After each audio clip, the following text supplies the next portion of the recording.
কি নিয়ে গেছে এটা তো আমরা দেখছি, দুনিয়া আলাদা কতটুকু এটাও আমরা জানি। যদিও পিছের কথা আবার পিছে নিয়ে যাইতেছি, দুনিয়া আলাদা কতটুকু সঙ্গ দেয় এটা আমরা ভালো মতো চোখে দেখি। সত্য এটাই, 2020 আমাদেরকে বাস্তব রূপটা আমাদের সামনে তুলে ধরছে। করুণা লগ্নে সমস্ত পরিচয়গুলাকে সুস্পষ্ট করছে। আমাদের বিবেকের উপরে কুড়াল মারার জন্য করুণা আসছে, নাইলে করুণা আসতো না। আমাদের বিবেকের পর্দাকে খোলার জন্য আসছে। শত কোটি টাকার মালিক মারা গেছে, সন্তান দাফন কাফন তো দূরের কথা, শেষ দেখাটা পর্যন্ত দেখে নেয়। শেষ দেখা, আমি নামও জানি, নাম বলতে পারবো। বাংলাদেশের বহুত মানুষ চিনবে, সন্তান মা বাবাকে নিক্ষেপ করে চলে গেছে, না যায় নাই? হ্যাঁ হ্যাঁ, সম্পর্কগুলা কত নিষ্ঠুর। এই জন্যই বলতেছিলাম জীবনটা কাটবে, গড়বে না। সম্পর্কগুলা থাকবে কিন্তু মজা হবে না, কোনো মজা হবে না। এই জন্য প্রথম ভাবি যে যারা, যাদের জন্য আজকের এই আয়োজন, কবরবাসী, কবরবাসীর জন্য আয়োজন, এরা কি নিয়ে গেল এটা ভাবি। পরের প্রশ্নে আমি যাইতেছি, আরো একটা প্রশ্ন আছে, কি নিয়ে গেল এরা? কিতাবের কথাই সত্য, আমল সাথে নিয়ে গেছে। ভালো হইলেও একটা চিত্র আছে, খারাপ হইলেও একটা চিত্র আছে। একটা প্রতিচ্ছবি আল্লাহর রাসূল তুলে ধরছেন, খারাপ হইলে কেমন হবে। শুধু যদিও এক শব্দে বলছেন, হুফরাতুম মিন হুফারিন নার, জাহান্নামের গর্ত হবে, গর্ত। সত্য এটাই। একজন তো ঘুমাবে কিয়ামতের সকাল পর্যন্ত, এটাও একটা চিত্র। যদি ভালো নিয়ে গেল তাহলে একটা চিত্র আছে, ফেরেশতা বলবেন নামকা নওমাতিল আরুস, নতুন দুলার মতো কিয়ামতের সকাল পর্যন্ত ঘুমাইতে থাক, ঘুমাইতে থাকবে। এটাও একটা চিত্র। কিয়ামতের সকালে ফেরেশতা উঠাবে, পর মারবে আর উঠাবে, বলবে ইয়া ওয়ালি আল্লাহ, আল্লাহর বন্ধু ওঠ। ওইটাই বিলা হয়ে যাবে। বিলা বোঝেন? বিলা বোঝেন না? আপনার তো ঢাকায় মানুষ, বুঝার কথা তো, ঠিক না? দুই একটা শব্দ ঢাকায় না কইলে মজা লাগে না, ঠিক না? ওইটাই বিলা। কেন উঠাইলা? ঘুমেছিলাম। ফেরেশতা রাগ হবে না, হাসবে আর বলবে কিয়ামত হয়ে গেছে, ওঠো। ফজরের পরে উঠাবে, সুবে সাদেকের পরে। আচ্ছা কোথায় যাব? তো বলবে তাহতা আরশির রহমান, সিধা আল্লাহর আরশে যাব। কেন? ওইখানে গ্যালারি ভাগ করা আছে, 7টা গ্যালারি হবে। সাবাতুন, 7টা গ্যালারি হবে। গ্যালারি বোঝেন? স্টুডিয়ামে গ্যালারি থাকে, ঠিক না? থাকে না? প্লেনও থাকে, ইকোনমি থাকে, ঠিক না? ফার্স্ট ক্লাস থাকে, ভিআইপি থাকে। ওই গ্যালারি থাকবে, গ্যালারি, গ্যালারিতে যে উঠবে। কিন্তু যাওয়ার সময় ফেরেশতা কানে কানে বলবে তাড়াতাড়ি চলো, ফুতুরুকুম ইয়াবরুদ, তোমার নাস্তা ঠান্ডা হইতেছে, তাড়াতাড়ি চলো। গরম গরম খাইলেই মজা ভিন্ন। জিজ্ঞেস করবে কি নাস্তা? জান্নাতের মাছের কলিজার কাবাব আর জান্নাতের রুটি। দুনিয়ার মাছের কলিজার কাবাব না, জান্নাতের মাছের কলিজার কাবাব। খাওয়ার পরে বুঝবেন ওটা মজা কিরকম। এখন মজা বোঝানো যাবে না। দুনিয়ার মাছের কলিজা দিয়া ওই মাছের কলিজার মজা বোঝা যাবে না। ওইখানে যাওয়ার পরেই বোঝা যাবে কিরকম মজা। এই তো একটা চিত্র। আরেকটা চিত্র আছে, কিয়ামতের সকাল পর্যন্ত সজাগ থাকতে হবে। জাহান্নামের দুর্গন্ধ আর ধোঁয়া আসতে থাকবে। কিয়ামতের সকালে উঠাবে তো সম্বোধন হবে কুমিয়া আদু আল্লাহ, আল্লাহর দুশ্মন ওঠ। এটাও একটা চিত্র। তো যেটা বুঝাইতেছিলাম, বাবা উচিত আমাদের খুব ধ্যানের সাথে কিন্তু শুনলে কথা বুঝে আসবে। ধ্যান, আজকে দিনই কথা শুনি কিন্তু মনোযোগ দিয়ে শুনি না। মনোযোগ দিয়ে যদি শুনতাম তাহলে সাহাবাদের মতো আমাদেরও কালার চেঞ্জ হতো। সাহাবারা মনোযোগ দিয়ে শুনতেন, নাইলে কোরআন কেন বলতেন ফাস্তামিউ ওয়া আনসিতু লাহ। দিনই কথা কিভাবে শুনবে, কোরআন হাদিসের কথা কিভাবে শুনবে, তো কোরআন এই কথা কোনোদিন বলতেন না ফাস্তামিউ ওয়া আনসিতু লাহ। কোরআন এই কথা কোনোদিন বলতেন না। দিলের কান দিয়া শুনো, মন লাগায়া শুনো, তাইলে তোমার ভিতরে রে যাবে। রে রে রে রে বোঝেন? আজকাল কিডনির পাথর, পিত্তের পাথর ক্রাশ করে রে দিয়া আলো দিয়া, আগের মতো ওরকম কাইটা ফায়রা ছিঁড়া করতে হয় না। আরে বোঝেন আমার কথা? রে রে রে লেজার লাইট দেখেন না, পুলিশদের হাতে থাকে, তখন ভিতরে যে রে লাগবে, রে এই শক্ত দিল আস্তে আস্তে নরম হবে, তখন যুবকেরও চোখে পানি আসবে। আর যদি এক ফোঁটা গড়ায় পড়তে পারে, কসম খোদার ওই মুহূর্তে ওলি হয়ে যাবে। ওলি ওলামায়ে কেরাম বলবে এত বড় কথা কেন? এটা কি সত্য না? আল্লাহর ভয়ে যদি মাসির মাথার পরিমাণ পানি ফেলে, তাহলে ওই চক্ষু কোনোদিন জাহান্নামে যাবে না, তো জান্নাতে তো ওলি যাবে, দুশ্মন যাবে না। কি সত্য তো?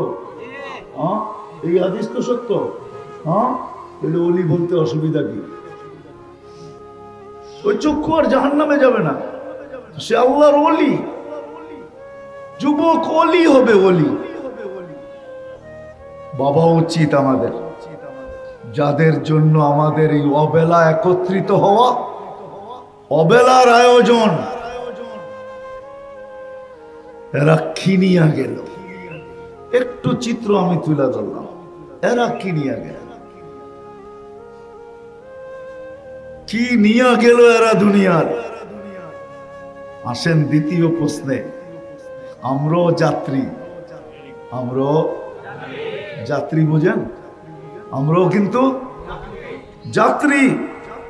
যেদিন জমিনে পা দিতে দেরি, আমাদের যাত্রা চলমান হতে দেরি হয় নাই। আমরা যাত্রী, কে কখন গন্তব্যে পৌঁছবো জানি না। কে কখন গন্তব্যে পৌঁছবো জানি না। কেননা যাওয়ার কোন সিরিয়াল আল্লাহ রাখেন নাই। তাইলে আল্লাহ আল্লাহ কবি এই কথা, আল্লাহ কোনদিন এই কথা বলতেন না। আল্লাহ বলতেছে, আল্লাহ শাবাব লা ইয়াক্তারুকা শাবাবুকা কাম মিন শাব সাবাকাকা ইলাল মাউত। যুবক, যৌবন যেন, যৌবনের জোয়ার যেন তোমাকে উদাসীন না করে, যৌবনের তরঙ্গ যেন তোমাকে মাতাল না করে, যৌবন যেন তোমাকে আল্লাহর থেকে বিমুখ না করে। কাম মিন শাব সাবাকাকা ইলাল মাউত। কত যুবককেই তো আমরা যৌবন সহ কবরের কোলে শোয়াই দিছি, ঠিক না? সত্য তো? বুঝে আসে? নাইলে আল্লাহ এই কথা কোনোদিন সতর্ক কোনোদিন করতেন না। কে কখন যাব জানি না, আমরা কিন্তু যাত্রী, আমরা কিন্তু কে কখন গন্তব্যে পৌঁছবো জানি না। পৌঁছতে দেরি, উঠাইতে দেরি করবেন না। দুনিয়ার কোনো প্রতিরোধ কাজে দিবে না। সমগ্র দুনিয়ার মেশিনও যদি, টেকনোলজি, প্রতিরোধ ক্ষমতা যদি সব একত্রিত করা হয় আর ওই ব্যক্তিকে মধ্যে বসানো হয়, তারপরও আল্লাহ বলে আখাসনাহু বাগতাতান, সময় আসতে দেরি, তোকে ছো মারতে দেরি করবো না। ছো মারা বোঝেন তো? চিল কাক যেরকম ছুমাইরা নিয়ে নেয়, তোমাকে এরকম ছুমাইরা উঠাবো। আল্লাহকে যদি বলি প্রতিরোধ, তো সৃষ্টিরও 50,000 বছর আগে, সমগ্র সৃষ্টির 50,000 বছর আগে কোরআন লেখা ঘোষণা দিয়েছেন, আলাউফি বুরুজিন মুশাইয়্যিদা, যত ধরনের প্রতিরোধ মনে চায় করতে পারো, কোন প্রতিরোধ আমাদের জন্য প্রতিরোধ না। অফিস তোমার হবে, সিসি ক্যামেরা তোমার হবে, নিচের দারোয়ান তোমার হবে, মনিটর তোমার হবে, মনিটরিং করনেওয়ালা তোমার চাকর হবে। ওইখান থেকে উঠায় নিয়ে আনিব, একটা ছবিও তুমি দেখবে না, চেহারাও দেখবে না, কে আসলো, কয়জন আসলো, উঠায় নিল। সত্য তো? সত্য এটাই যে ভাববে আর নিজেকে প্রস্তুত করে নিয়ে যাবে। গরিব হোক তাতে কিছু আসে যায় না, প্রস্তুতি নিয়ে যদি যাওয়া যায় তাহলে কিয়ামতের দিন কানে ধ্বনি আসবে, ইনতালিকু ইলাল জান্নাতি বিগাইরি হিসাব ওয়ালা কিতাব। তোমার হিসাবও নাই, কিতাবও নাই, তুমি সিধা চলো জান্নাতে। শ্রম পেশার মানুষগুলা রাগ হয় না, বেশি করণীয় আমাদের জন্য আল্লাহ রাখেন নাই। আমিনু আলা রাব্বিকুম, ঈমান তো মাতৃকোলে দিয়েই পাঠাইছেন। সাল্লু খামসাকুম, 5 ওয়াক্ত নামাজ পড়তে হবে। সুমু শাহরাকুম, রমজানের রোজা রাখো। না হজ রাখছে না যাকাত রাখছে, হজও রাখে নাই যাকাতও রাখেন নাই। ঈমান মাতৃকোলে দিয়া পাঠাইছেন, শুধু আমাদের কাছ থেকে চাইতেছেন সাল্লু খামসাকুম, 5 ওয়াক্ত নামাজ পড়ো। সুমু শাহরাকুম, রমজান আসলে রোজা রাখো। মুতু আদখুলু জান্নাতা রাব্বিকুম, মরো আর জান্নাতের ভিতরে ঢোকো।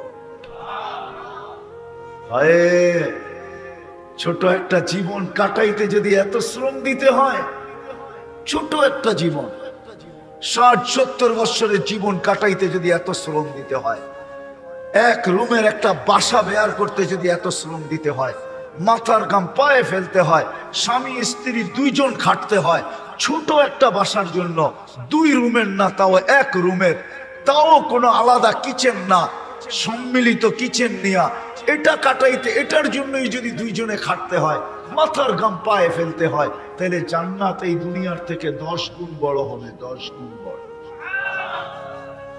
ওটার জন্য তো বেশি চান নাই, বেশি চেয়ে ফেলছে, হ্যাঁ বেশি চেয়ে ফেলছে, হ্যাঁ কি রাগ হয়ে গেলেন বললাম দেখা? হ্যাঁ হ্যাঁ, কয়জন শ্রমিক পেশার মানুষ আছে এখানে বড় বড় হাইফাই বাংলো নিয়ে থাকে, 15-16 কামরার ফ্ল্যাট নিয়ে থাকে? কি রাগ হয়ে গেলেন? আমি আপনাদের দুঃখের উপরে বলতেছি, আমিও দুঃখিত, বুঝাইতে চাইতেছি যদি বুঝে আসে। সামান্য 2 রুমের বাসার জন্য, সামান্য 1-2টা বাচ্চা নিয়ে চলার জন্য, 2 মুঠ ভালো খাওয়ার জন্য, বৎসরে 2টা ভালো কাপড় পরার জন্য, স্বামী স্ত্রী 2 জনকেই যদি শ্রম দিতে হয়, না হোক স্বামীকে যদি ওভার টাইম দিতে হয়, 24 ঘন্টার ভিতরে 18 ঘন্টা খাটতে হয়, যেই আল্লাহ এই দুনিয়ার থেকে 10 গুণ বড় জান্নাত দিবে, ওটার জন্য 5 ওয়াক্ত নামাজ চাইছে, বেশি চাইছে? বলেন, আপনাদের বিবেক দিয়ে বিচার করেন। আপনি বলবেন ওই জান্নাত কি সত্য? আমাদের নবীজি চোখে দেখা আসছে, সত্য। আজকে মানবেন না, কালকে মানবেন, আল্লাহ বাধ্য করবে, এটাও সত্য। আল্লাহ বলে দিছে, আজকে হয়তো তোমাকে ইচ্ছা স্বাধীনতা দিছি, বিদায় তুমি যা খুশি তা বলতে পারো, কিন্তু কালকে তোমাকে বাধ্য করব। কেমন বাধ্য? তুমি চিৎকার দিয়ে বলবে, রব্বানা ইন্নানা আবসারনা ফারজি'না আমাল সালিহা ইন্না লা মুকিনুন। আল্লাহ দেখা ফেলছে, ফিরত পাঠান। কেননা আল্লাহর পরিধির বাহিরে যাওয়া কোনো মতে সম্ভব না। নিচে জমিন, উপরে আকাশ, এই পরিধি দিয়ে আল্লাহ আমাদেরকে বেষ্টিত করে দিয়েছেন, এটাকে ব্যাত করে কোথাও যাওয়া যাবে না। যদিও যাওয়া যায়, তার উপরেরটাও আল্লাহর। সাবা সামাওয়াতিন তিবাকা, আল্লাহ বলে 7 আকাশ। কয়টা ব্যাত করবি? যেটা ব্যাত করবি উপরেরটা আমার। 7টা যদি ব্যাস করস তাইলে ফাওকা সাবঈ সামাওয়াতিন আরশুর রহমান, 7 আকাশের উপরে ব্যাত করা যদি পৌঁছস, ওইখানে তো আমি স্বয়ং নিজেই আছি। কই ব্যাত করবি? কোথায় যাবি? কোথায় যাবে ব্যাত করা? জমিন ব্যাত করা দুনিয়া চেষ্টা করছিল, কিন্তু ব্যাত করা যায় নাই। বিজ্ঞান যে চেষ্টা করে না এরকম করে নাই, চেষ্টা করছিল। আমেরিকা দেখেন আমাদের উপরে, নিচে দেখেন আমরা, গ্লোবের ভিতরে দেখেন, ম্যাপের ভিতরে ফুটবলটা নিয়ে দেখেন আমেরিকা আমাদের বিলকুল উপরে, মাথার উপরে, আমরা বিলকুল নিচে। ওইখান থেকে ছিদ্র করলে আমাদের এখানে চলে আসবে, চেষ্টা করছিল। 1 কিলোমিটার যাওয়ার পরে দেখছে আর ড্রিল মেশিন চলে না, পাথর আর পাথর, পাথর আর পাথর, ড্রিল ভাঙ্গা চলে আসে, সম্ভব না। আল্লাহর লগে পাঙ্গা নেওয়া যায় না, বুঝছেন না? ঢাকায় কথা বুঝেন, আল্লাহর লগে পাল্লা নেওয়া যায় না, সত্য এটা। ওই জান্নাতের জন্য কি চাইছে আমাদের কাছে? 5 ওয়াক্ত নামাজ চাইছে, আর কি চাইছে? নাইলে ওলামা কেন বলে আসসালাতু মিফতাহুল জান্নাহ? ওলামা তো বলে, আল্লাহ তো বলে, রাসূল তো বলে, ওলামা তো বলে 5 ওয়াক্ত নামাজ পড়, জান্নাতের চাবি হাতে নিয়ে আনে। বেশি চাইছে? কি বলেন? বেশি?